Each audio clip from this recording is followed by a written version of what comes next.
So mga tol, alam na nga po ng karamihan na sa December na po ang pagbabalik ng nag-iisang 8th Division World Champion Manny Pacquiao.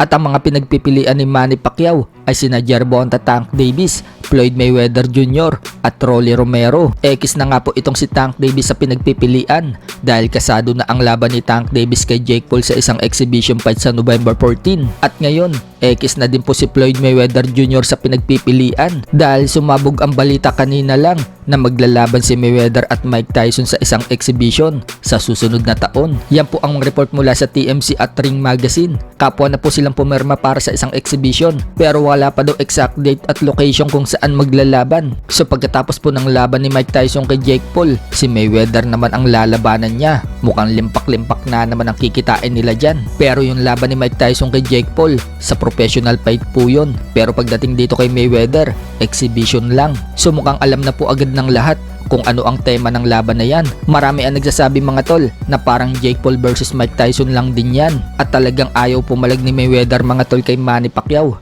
Mas ginusto pa ni Mayweather ng exhibition fight sa 59 years old na si Mike Tyson. So si Rolando Romero na nga lang po ang natitirang option ni Manny Pacquiao o pwede din ang rematch dito kay Mario Barrios. Sa kabilang banda naman mga tol, viral po ang naganap na presko ni Kit Thurman at Sebastian Fundora kahapon. Nahulog po kasi si Thurman sa stage pagkatapos ng preskon. Nahuli po ng camera ang pagkahulog ni Thurman. Rinig na rinig din mga tol ang pagkalagapak ni Thurman.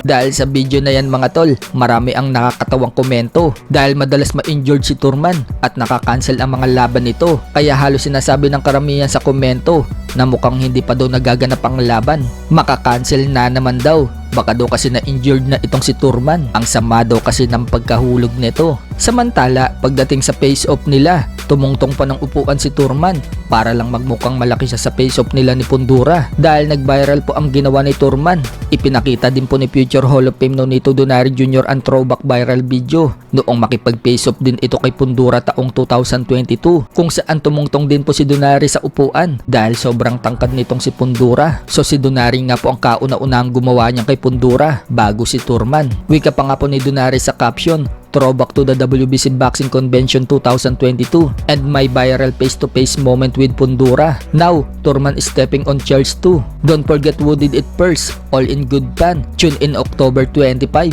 Sa iba pang balita mga tol, Unified Minimum World Champion at the Ring Champion Oscar Collazo, sinabi sa post niya kung gusto daw ng lahat kunin ang titulo niya, puntahan daw siya at kunin sa kanya ang mga titulo. So parang sinasabihan po ni Collazo ang mga Filipino boxers natin na sina Jason Bison na makakalaban niya sa September 20 at dalawa nating world champion sa minimum na sina WBC Minimum World Champion Melvin Jerusalem at IBF Minimum World Champion Pedro Taduran. So mukhang yan po ang hamon ni Oscar Collazo sa mga Filipino boxers natin.